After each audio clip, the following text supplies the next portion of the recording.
Ey adamlar, bir arzum var, koyun deyim. Sağlığında kıymet verin insanlara. Yaxşılara sağlığında yaxşı deyin. Sağlığında yaman deyin, yamanlara. Bu sözlerim düz olmasa töhmet edin. Sizden xahiş eyleyirəm milyon kere. Şairlere sağlığında hürmet edin. Sağlığında heykel koyun ölmezlere. Sözünüzü sonralara saklamayın. Geleceğe çok da ümit bağlamayın.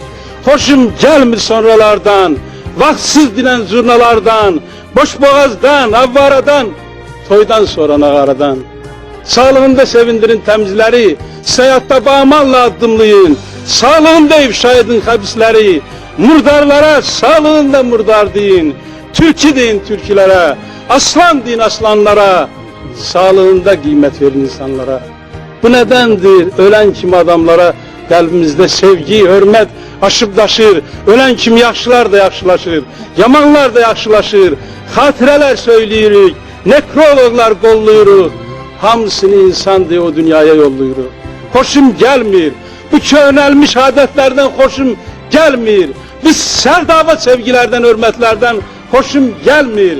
İstemirəm məndən sonra qiymət mən, bir an ömrü milyon kızıl ölüm gələ dəyişmərəm. Diri üçün iğne boyda hürməti mən, ölü üçün min heykələ dəyişmərəm.